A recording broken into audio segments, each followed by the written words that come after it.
ठीक है भाई, अब तक की क्लास में हमने दो टाइप के बॉन्ड पढ़े। एक का नाम है आयनी बॉन्ड और एक का नाम है कोवेलेंट बॉन्ड। फिर कोवेलेंट बॉन्ड ही की एक किस्म है जिसे आप कहते हैं पोलर बॉन्ड। पोलर बॉन्ड किसे कहते हैं?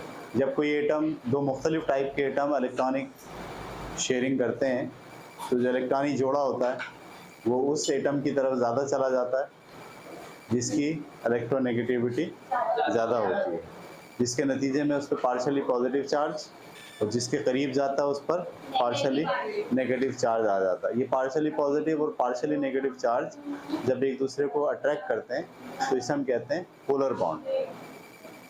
है ये भी कोवेलेंट बॉन्ड, लेकिन ये कब बनता है? जब दो मुख्तलिफ किस्म के एटम इलेक्ट्रॉन की शेयरिंग करते हैं तब बनता है। उसके बाद हमने पढ़ा coordinate covalent bond. Coordinate covalent bond के अंदर शेयरिंग तो होती है इलेक्ट्रॉन की, लेकिन वो दोनों इलेक्ट्रॉन कोई एक एटम पेश करता है। इसके नतीजे में जो बॉन्ड बनता है उसे हम क्या कहते हैं? Coordinate covalent bond. ठीक है, तो एटम एटम जब जुड़ते हैं आपस में तो इसकी ये कहानी इस तरह से आती है। कहीं एटम इलेक्ट्रॉन ट्रांसफ़र करके पॉजिटिव नेगेटिव बन जाते हैं, कहीं इलेक्ट्रॉन शेयरिंग करके कोवेलेंट बॉन्ड बना लेते हैं। अब कोवेलेंट बॉन्ड जो है या तो सिंपल कोवेलेंट बॉन्ड होगा प्योर, या फिर वो पोलर बॉन्ड होगा।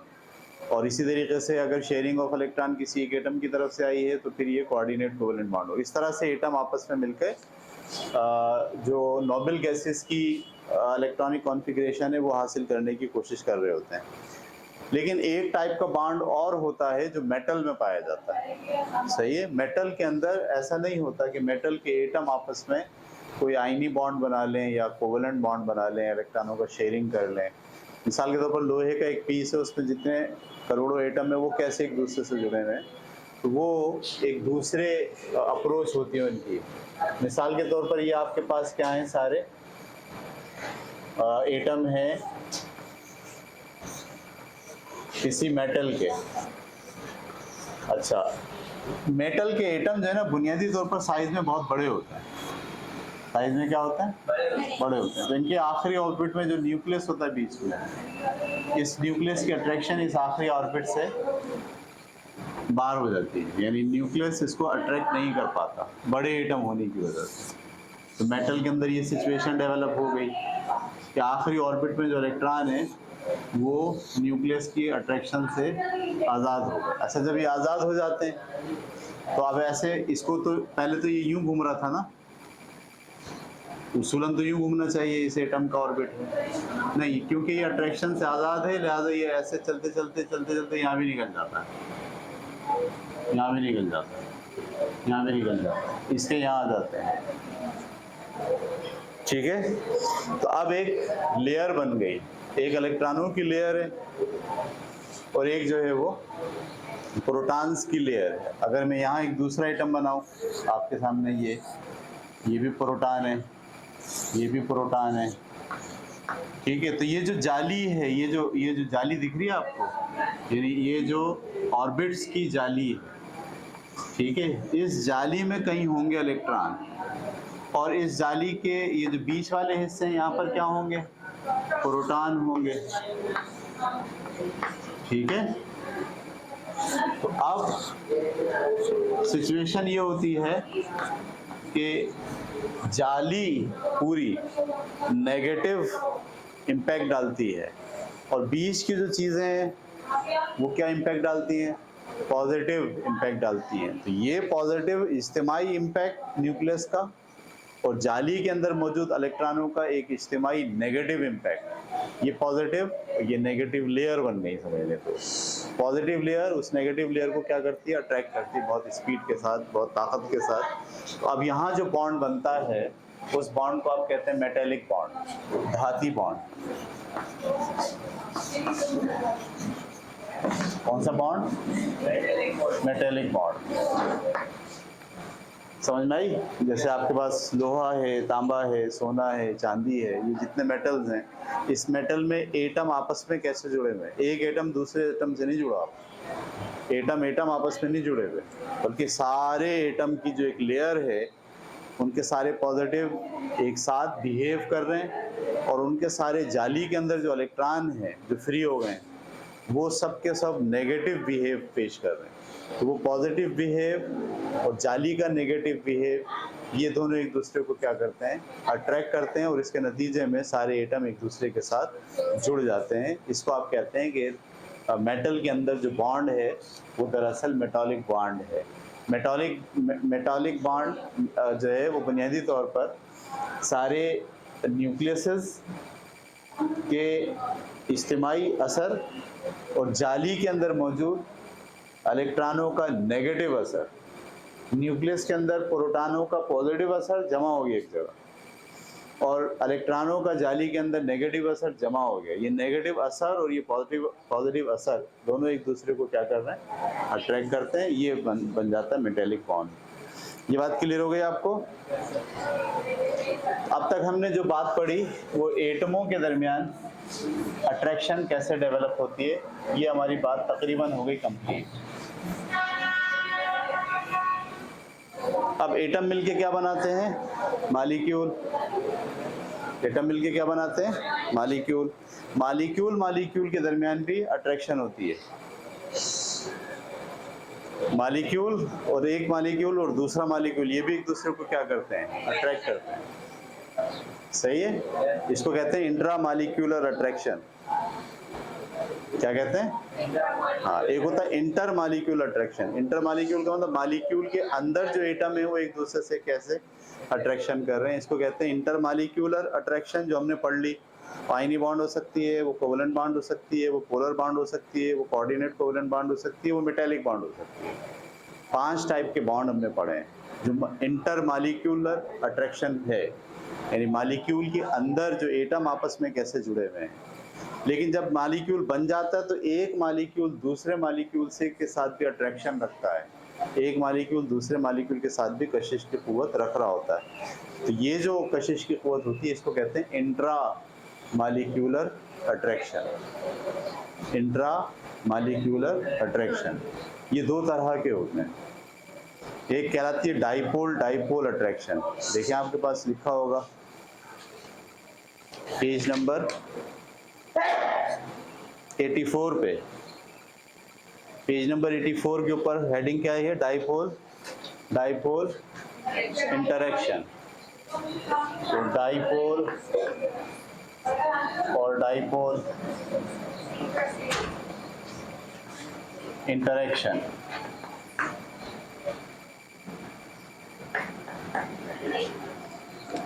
डाइपोल इंटरेक्शन की मिसाल सादा सी हम अगर आपको दें तो HCl की मिसाल ले लेते हैं। कौन सी? HCl। हाइड्रोजन के पास एक इलेक्ट्रॉन है और उसने शेयर कर लिया है क्लोरीन के साथ एक इलेक्ट्रॉन, लेकिन क्योंकि क्लोरीन की इलेक्ट्रोनेगेटिविटी ज़्यादा है लिहाजा ये थोड़ा सा इसके करीब हो गया है। तो हाइड्रोजन पे कौन सा चार्ज आ गया, पार्शली पॉजिटिव, और क्लोरीन पर कौन सा चार्ज आ गया, पार्शली नेगेटिव। ये पार्शली पॉजिटिव पार्शली नेगेटिव इनके दरमियान पोलर बॉन्ड होता है। तो ये एक मॉलिक्यूल बन गया। इस मॉलिक्यूल में को मैं अगर ऐसे दिखाऊं, एक H एक Cl, इस पर पार्शली पॉजिटिव इस पर पार्शली नेगेटिव। अच्छा, ये एक मॉलिक्यूल है जैसे आपके यहाँ तस्वीर में दिखाया है नीचे। पीछे अगर आप देखें पेज नंबर 83 के ऊपर, तो एक HCl का मॉलिक्यूल दिखाया जिसमें क्लोरीन बड़ा है और हाइड्रोजन क्या है, ऐसे दिखा है। क्लोरीन जो है वो बड़ा है और हाइड्रोजन क्या है, छोटा है। ये क्लोरीन है और ये क्या है, हाइड्रोजन। इस पर कौन सा चार्ज है, पार्शली पॉजिटिव, और इस पर कौन सा चार्ज है, पार्शली नेगेटिव। अब एक और क्लोरीन का जो मॉलिक्यूल है उसमें भी पार्शली पॉजिटिव H पे है और क्लोरीन पे क्या है, पार्शली नेगेटिव। एक मॉलिक्यूल का पार्शली नेगेटिव दूसरे मॉलिक्यूल के पार्शली पॉजिटिव को भी अट्रैक्ट करता है। एक मॉलिक्यूल का पार्शली पॉजिटिव, यानी ये जो मॉलिक्यूल था, अगर इस मॉलिक्यूल को हम यूं दिखाएं, एक और मॉलिक्यूल बना दें हाइड्रोजन का और क्लोरीन का। ये हाइड्रोजन है, पार्शली पॉजिटिव है, ये पार्शली, ये तो अट्रैक्ट कर ही रहे हैं एक दूसरे को। लेकिन इस मॉलिक्यूल का ये वाला पार्शली नेगेटिव इस मॉलिक्यूल के पार्शली पॉजिटिव को भी अट्रैक्ट करना शुरू कर दे। तो अब ये एक मॉलिक्यूल की अट्रैक्शन दूसरे मालिक्यूल के साथ डेवलप होना शुरू हो गई, इंट्रा मालिक्यूलर अट्रैक्शन डेवलप हो गई। और इसकी बुनियादी वजह यह है डाईपोल, इसके दो पोल बन गए थे, एक पार्शियली पॉजिटिव पोल और एक पार्शियली, इसी तरीके से इसके भी दो पोल बन गए थे, पार्शियली पॉजिटिव पार्शियली नेगेटिव। तो डाईपोल और डाईपोल इन दोनों के दरमियान भी क्या आ जाती है, इंटरेक्शन क्रिएट हो जाती है। इसको आप कहते हैं डाईपोल डाईपोल इंटरेक्शन। सिंपल, एक मालिक्यूल का पार्शियली पॉजिटिव दूसरे मालिक्यूल के पार्शियली नेगेटिव के साथ अट्रैक्शन डेवलप कर जाता है। तो एक मालिक्यूल दूसरे मालिक्यूल के साथ जुड़ना शुरू हो गया, मालिक्यूल टू मालिक्यूल अट्रैक्शन हो रही है। तो इसमें पहली किस्म कौन सी है, डाईपोल डाईपोल अट्रैक्शन। उसके बाद अगली है हाइड्रोजन बॉन्ड। कौन से बॉन्ड, हाइड्रोजन बॉन्ड।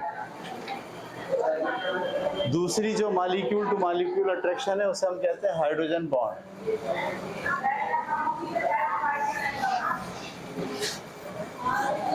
हाइड्रोजन जो है वो जब ऑक्सीजन के साथ तामुल करता है पानी के अंदर, तो देखिए इसकी पोजीशन क्या होती है। ये हाइड्रोजन है, ये ऑक्सीजन है, इसके पास कितने इलेक्ट्रॉन है, 6 इलेक्ट्रॉन। इसको चाहिए कितने, 8। तो ये दो हाइड्रोजन के साथ शेयर कर लेता इलेक्ट्रॉनों का।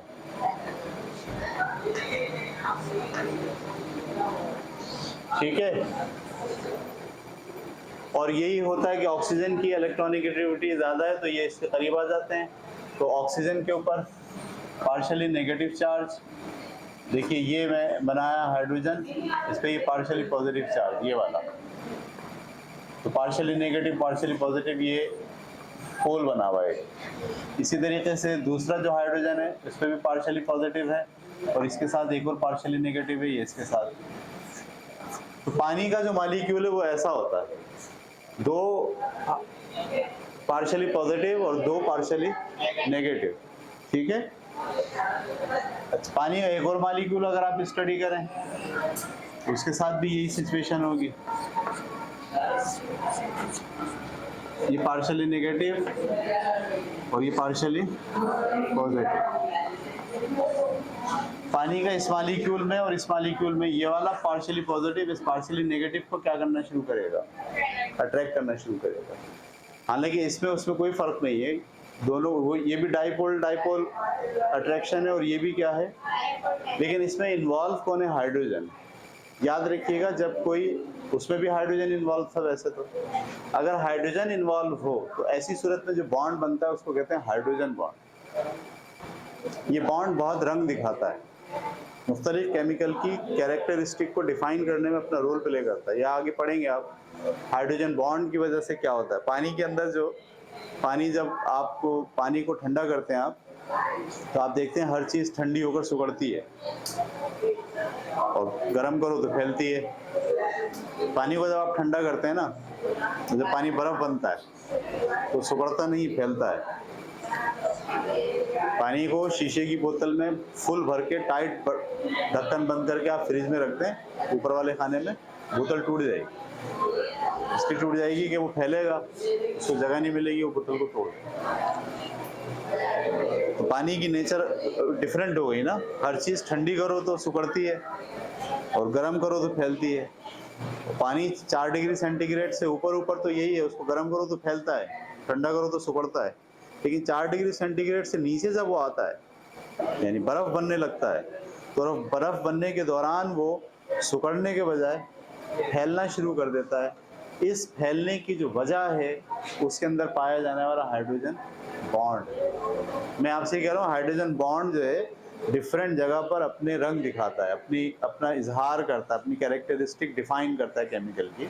इसलिए हाइड्रोजन बॉन्ड को आपको समझना चाहिए। क्या है hydrogen bond, dipole dipole attraction में हाइड्रोजन इन्वॉल्व हो तो उसे हम क्या कहते हैं, वो हाइड्रोजन बॉन्ड। सही है। और ये आमतौर पर ऑक्सीजन के साथ हाइड्रोजन का ताल्लुक है, और इसी तरीके से फ्लोरीन के साथ अगर आप हाइड्रोजन का बॉन्ड बनाएंगे तो इसके अंदर भी जो अट्रैक्शन आ जाएगी वो डाईपोल डाईपोल की आएगी। और हाइड्रोजन फ्लोराइड जब किसी दूसरे हाइड्रोजन फ्लोराइड के साथ तामुल करेगा तो यहाँ पर भी अट्रैक्शन कौन सी होगी, हाइड्रोजन बॉन्ड की शक्ल में होगी। ये बात क्लियर हो गई। तो मालिक्यूल के दरमियान जो अट्रैक्शन है उसको एक नाम दिया जाता है डाइपोल अट्रैक्शन या इंटरैक्शन, और एक नाम दिया जाता है हाइड्रोजन बॉन्ड। क्या फ़र्क होता है दोनों में? डाइपोल तो किसी में भी हो सकता है, लेकिन हाइड्रोजन बॉन्ड किस में होगा? जिसमें खुद हाइड्रोजन इन्वॉल्व हो पार्शियली पॉजिटिव के तौर पर, और उसके साथ या तो ऑक्सीजन हो या फिर फ्लोरीन हो पार्शियली नेगेटिव के तौर पर। ऐसे मालिक्यूल जब एक दूसरे के सामने आते हैं तो हाइड्रोजन का पार्शियली पॉजिटिव दूसरे एटम के पार्शियली नेगेटिव के साथ जो बॉन्ड बनाता है उसे आप कहते हैं हाइड्रोजन बॉन्ड। ये बात क्लियर हो गई आपको?